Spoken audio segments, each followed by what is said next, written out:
Buenas noches de nuevo, amigos del misterio y de lo desconocido.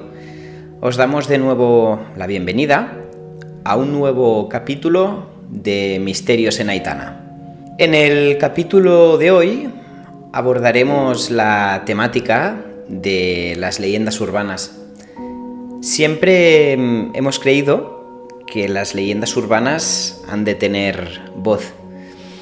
Quizá más por el trasfondo de dónde se han forjado esas leyendas. La mayoría de ellas provienen de una zona demográfica en concreto, de una familia o a raíz de un suceso, generalmente de crónica negra o misterio. Siempre nos ha hecho mucha ilusión y por experiencia ver cómo estas leyendas se han traspasado de generación en generación, sobre todo en esos núcleos de familia o de amistades. Así que hoy abordaremos el tema de los misiles de Aitana. Antes de empezar el capítulo de hoy, estamos muy contentos de poder explicaros que desde recientemente nos hemos unido al equipo de Susurros y Sombras. Un equipo, también podemos decir una generación de gente con muchas ganas de compartir, divulgar y documentarnos de todo tipo de temáticas, desde misterio, ovnis, paranormal, fantasmas, urbex, leyendas urbanas. Así que antes de empezar el capítulo de hoy, os animamos a que busquéis en redes Susurros y Sombras, en los canales principales de Instagram, Facebook, Twitter, YouTube y también plataformas de podcast como iVoox o Spotify. Así que darle un fuerte like. En el capítulo de hoy, y para adentrarnos hasta esta leyenda urbana, nos dirigiremos hacia la década de los años 60 en nuestro país, en España. El ejército americano ha empezado a construir un radar en la cima de la Sierra de Aitana, en Alicante. Como también se han instalado diversas antenas de radiotelevisión. Eso significa la llegada de lo que es la tele en la provincia de Alicante, Valencia y otras zonas colindantes. Estas instalaciones fueron construidas íntegramente por el ejército americano, con el compromiso también de formar a personal español y transferir esas instalaciones en un futuro. Esa transferencia se formalizó en el año 1964. Pero para seguir, pongámonos en contexto. Son los años 60, en plena década donde el mundo empezaba a gestar los inicios de la Guerra Fría, enfrentando a las dos grandes superpotencias del momento, Estados Unidos y la Unión Soviética. España ya llevaba unos años siendo aliada de una de estas superpotencias. Desde el año 1954, y gracias a los pactos de Madrid, cambió el rumbo y el desarrollo en nuestro país. España se empezó a dotar de nuevos recursos materiales y militares. Muchos de estos recursos, como por ejemplo los militares, eran de los más avanzados en el momento. Otros recursos, como por ejemplo los materiales que llegaban, eran recursos que escaseaban aún de las épocas de la Guerra Civil Española. El ejército americano llevaba por esas épocas escaso tiempo instalado por la zona. Instaló el radar en la Sierra de Aitana, instaló unos acuartelamientos en la zona del puerto de Tudons y, de manera más formal, planificó y edificó unas viviendas nombradas la colonia de aviación en el municipio de Alcoy. Sus actividades de estos militares americanos se habían vuelto muy intrigantes de cara a la población. Empezó a ser algo nuevo el cruzarse con esos ciudadanos o militares y familias de origen estadounidense que se empezaron a afincar en el barrio de Santa Rosa, en Alcoy. Estos militares, diariamente, se organizaban en autocares, camiones y otros vehículos y subían hasta unos 30 kilómetros montaña arriba hacia las instalaciones de Aitana. La presencia yanqui en la zona, como también el cambio del relieve del Skyline en las montañas de Aitana, llevó a un sinfín de teorías. Una de las más escuchadas en la zona fue que en el interior de las bolas, que las bolas o les boletes ha sido el nombre cariñoso que se ha puesto a las cubiertas de los radares, dentro de estas bolas en realidad se albergaba una instalación muy distinta a la diseñada originalmente. La simpática presencia americana, que se instaló muy amablemente en los años 60, en realidad salvaguardaba una instalación secreta, con el objetivo único de mantener a raya el bloque comunista desde tierras europeas. A continuación, barajaremos 3 posibles hipótesis, donde la mayoría de teorías se centran en el subsuelo de la Sierra de Aitana. Para poder hablar de estos subsuelos, hemos de conocer un poco cómo se forman a nivel geológico. En esta sierra predomina un suelo calcáreo. Estos suelos tienen facilidad para ser corregidos o trabajados para futuras edificaciones. Otro factor es que esta sierra está nutrida por grietas y cavernas interiores, debido a una forma anticlinal en sus cortezas. Debido a ello, se encuentran fallas geológicas de incluso 30 metros. Una de las simas más famosas son las simas del Partegat, siendo uno de los ejemplares más espectaculares en nuestro país. Ahora que ya tenemos unos buenos cimientos, vamos a relatar estos usos o teorías alternativas. La primera es la teoría del silo de misiles. En la zona exterior, 2 grandes esferas culminaban a 1558 metros una novedosa instalación militar, donde un equipo de guardia protege novedosos equipos informáticos, donde su principal función es detectar y evitar que intrusos sobrevuelen el espacio aéreo en España y la zona del Mediterráneo. Pero en realidad, en los suelos de la cima de Aitana se alberga un silo de misiles del ejército americano, donde se almacenarán proyectiles como misiles balísticos o futuros misiles intercontinentales. Estas estructuras, que supuestamente se encontraban en el interior de las esferas radar, mantenían en condiciones óptimas los misiles, siempre listos para dar respuesta ante un hipotético ataque por parte del bloque soviético bajo tierras europeas. Los primeros misiles intercontinentales, los soviéticos R-14, tenían un alcance de 3.000 kilómetros, capaces de transportar ojivas nucleares de 3 toneladas.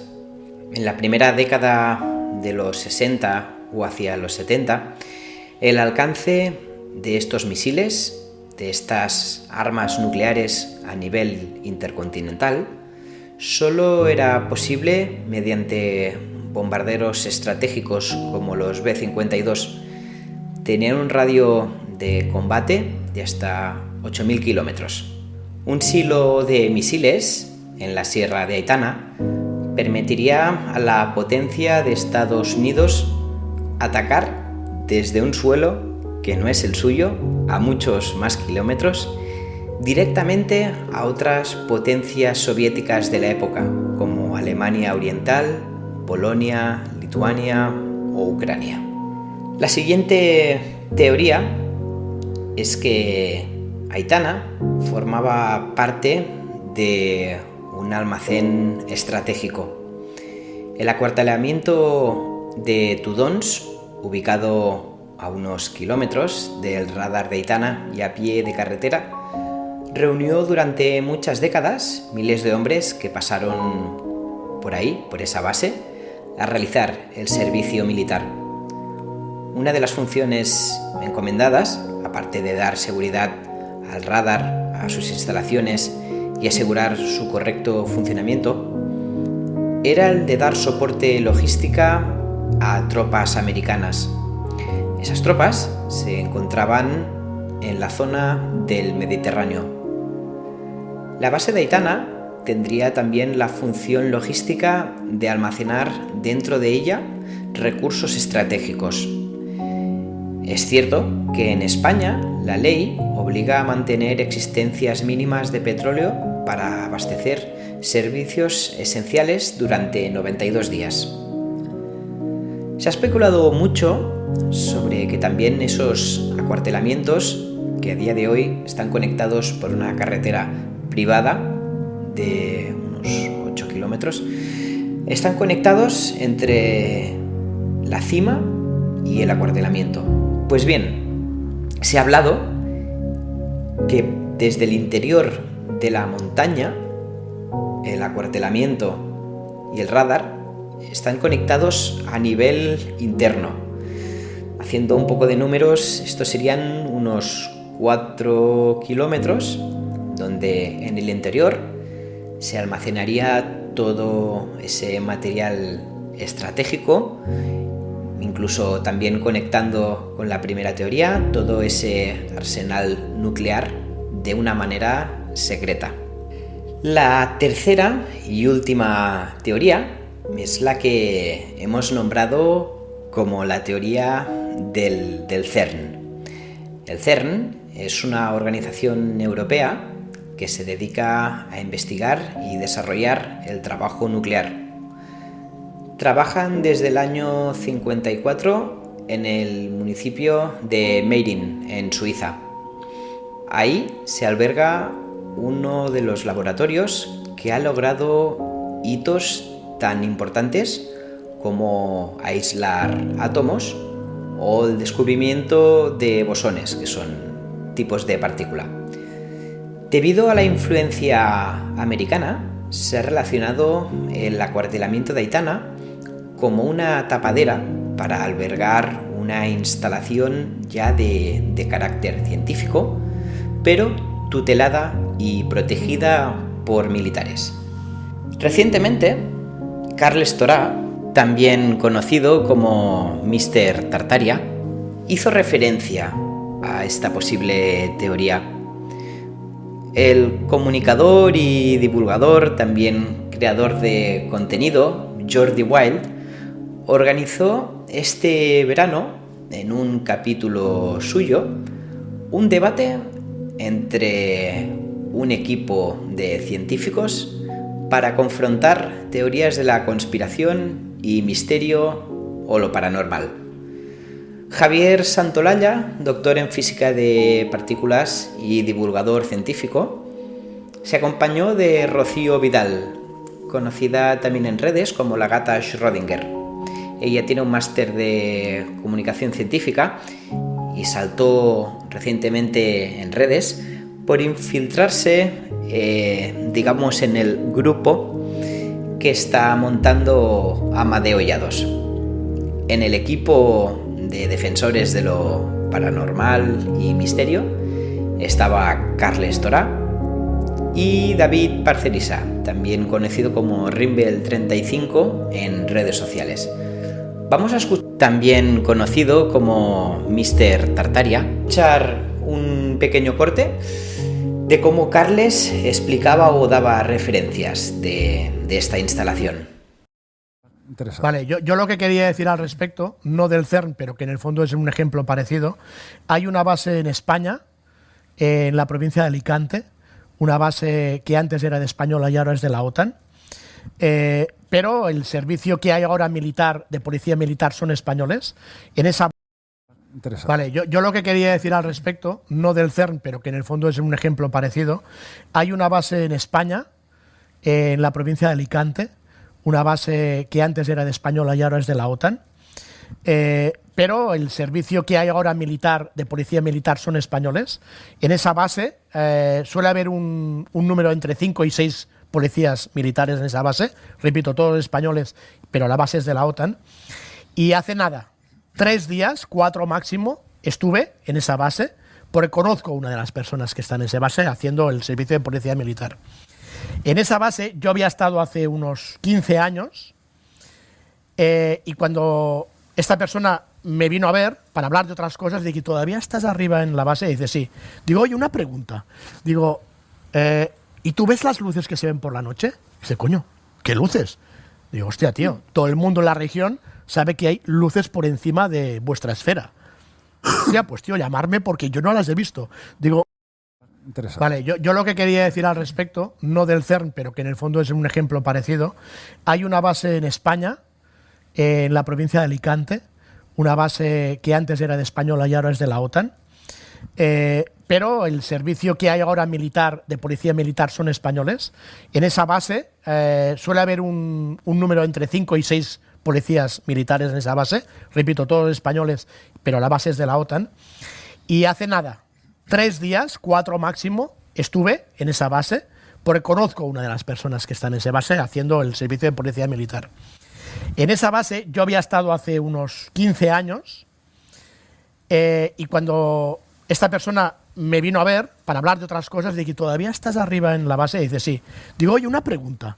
Digo, ¿y tú ves las luces que se ven por la noche? Dice, coño, ¿qué luces? Digo, hostia, tío, todo el mundo en la región sabe que hay luces por encima de vuestra esfera. Hostia, pues tío, llamarme porque yo no las he visto. Digo, otra pregunta. Digo, ¿tú has bajado abajo a los pasadizos? Dice, ¿qué pasadizos? Digo, tío, no me digas que no están los pasadizos. Bueno, esa base es la que se encarga del servicio de vigilancia en el Mediterráneo, de todo lo que es aéreo y marítimo. Hombre, por fin vamos a hablar de ovnis. Sí. ¿Vale? Con David quiero. Y esa persona, yo le pregunté, David Umbral. ¿cuánto tiempo llevas en esta base? Y me dijo, 1 año. En 1 año no había visto ni luces, ni había visto subterráneos. ¿Qué hace? 10 o 15 años atrás yo sí había visto. Con lo cual quiero decir Él se lo pierde. que sí, pero quiero decir con lo que decía Javier, que haya gente que haya trabajado en el cerro, en otros sitios, y no haya visto nada, no quiere decir que haya. Vale, Ya, David, bueno. quiero hablar contigo porque al final ahora te vamos. Otra pregunta. Digo, ¿tú has bajado abajo a los pasadizos? Dice, ¿qué pasadizos? Digo, tío, no me digas que no están los pasadizos. Bueno, esa base es la que se encarga del servicio de vigilancia en el Mediterráneo, de todo lo que es aéreo y marítimo. Hombre, por fin vamos a hablar de ovnis. Sí. ¿Vale? Con David quiero. Y esa persona, yo le pregunté, David Umbral. ¿cuánto tiempo llevas en esta base? Y me dijo, 1 año. En 1 año no había visto ni luces, ni había visto subterráneos. ¿Qué hace? 10 o 15 años atrás yo sí había visto. Con lo cual quiero decir Él se lo pierde. que sí, pero quiero decir con lo que decía Javier, que haya gente que haya trabajado en el cerro, en otros sitios, y no haya visto nada, no quiere decir que haya. Vale, Ya, David, bueno. quiero hablar contigo porque al final ahora te vamos. Base, suele haber un número entre 5 y 6 policías militares en esa base, repito, todos españoles, pero la base es de la OTAN, y hace nada, 3 días, 4 máximo, estuve en esa base, porque conozco a una de las personas que están en esa base haciendo el servicio de policía militar. En esa base yo había estado hace unos 15 años y cuando esta persona me vino a ver para hablar de otras cosas, dije, ¿todavía estás arriba en la base? Y dice, sí. Digo, oye, una pregunta. Digo, ¿y tú ves las luces que se ven por la noche? Dice, coño, ¿qué luces? Digo, hostia, tío, todo el mundo en la región sabe que hay luces por encima de vuestra esfera. Ya, pues tío, llamarme porque yo no las he visto. Digo, vale, yo lo que quería decir al respecto, no del CERN, pero que en el fondo es un ejemplo parecido. Hay una base en España, en la provincia de Alicante, una base que antes era de Española y ahora es de la OTAN. Pero el servicio que hay ahora militar, de policía militar, son españoles. En esa base suele haber un número entre 5 y 6 policías militares en esa base. Repito, todos españoles, pero la base es de la OTAN. Y hace nada, 3 días, 4 máximo, estuve en esa base, porque conozco a una de las personas que están en esa base haciendo el servicio de policía militar. En esa base yo había estado hace unos 15 años y cuando esta persona me vino a ver para hablar de otras cosas, dije, ¿todavía estás arriba en la base? Y dice, sí. Digo, oye, una pregunta. Digo, ¿y tú ves las luces que se ven por la noche? Dice, coño, ¿qué luces? Digo, hostia, tío, todo el mundo en la región sabe que hay luces por encima de vuestra esfera. Ya, pues tío, llamarme porque yo no las he visto. Digo, otra pregunta. Digo, ¿tú has bajado abajo a los pasadizos? Dice, ¿qué pasadizos? Digo, tío, no me digas que no están en los pasadizos. Bueno, esa base es la que se encarga del servicio de vigilancia en el Mediterráneo, de todo lo que es aéreo y marítimo. Hombre, por fin vamos a hablar de ovnis. Sí. ¿Vale? Con David quiero. Y esa persona, yo le pregunté, David Umbral. ¿cuánto tiempo llevas en esta base? Y me dijo, 1 año. En 1 año no había visto ni luces, ni había visto subterráneos. ¿Qué hace? 10 o 15 años atrás yo sí había visto. Con lo cual quiero decir... Él se lo pierde. Que sí, pero quiero decir con lo que decía Javier, que haya gente que haya trabajado en el cerro, en otros sitios, y no haya visto nada, no quiere decir que haya. Vale, ya, David, bueno, quiero hablar contigo porque al final ahora te vamos... Otra pregunta. Digo, ¿tú has bajado abajo a los pasadizos? Dice, ¿qué pasadizos? Digo, tío, no me digas que no están los pasadizos. Bueno, esa base es la que se encarga del servicio de vigilancia en el Mediterráneo, de todo lo que es aéreo y marítimo. Hombre, por fin vamos a hablar de ovnis. Sí. ¿Vale? Con David quiero. Y esa persona, yo le pregunté. David Umbral. Yo le pregunté, ¿cuánto tiempo llevas en esta base? Y me dijo, 1 año. En 1 año no había visto ni luces, ni había visto subterráneos. ¿Qué hace? 10 o 15 años atrás yo sí había visto. Con lo cual quiero decir... Él se lo pierde. Que sí, pero quiero decir con lo que decía Javier, que haya gente que haya trabajado en el cerro, en otros sitios, y no haya visto nada, no quiere decir que haya. Vale, ya, David, bueno, quiero hablar contigo porque al final ahora te vamos... Sin duda, este podcast que se organizó este verano con Jordi Wild es muy recomendadísimo para todos aquellos que os guste el mundo del misterio o incluso el mundo científico más puro. Casi 60 años ya han pasado desde que la población alcoyana y población de la zona empezarán a hacer cábalas y empezarán a forjar esas leyendas urbanas en relación a extrañas formas, estructuras o luces que cambiaron el perfil de la sierra. A día de hoy, seguro que estas no serán las únicas teorías que se barajan en las entrañas del radar de Aitana. Pues hasta aquí pondremos el punto final en nuestro capítulo de hoy de Leyendas Urbanas, y para despedirnos aprovecharemos para recordaros nuestros principales perfiles en Instagram, Twitter, y también comentaros que recientemente en el canal de YouTube, aparte de encontrar nuestros capítulos en formato podcast, también empezaréis a encontrar pequeños cortes de vídeo que hacen referencia a incidentes ovni. No os adelantamos más, dejamos que entréis en nuestro perfil y, como siempre, abiertos a poder compartir y divulgar. Un saludo, amigos.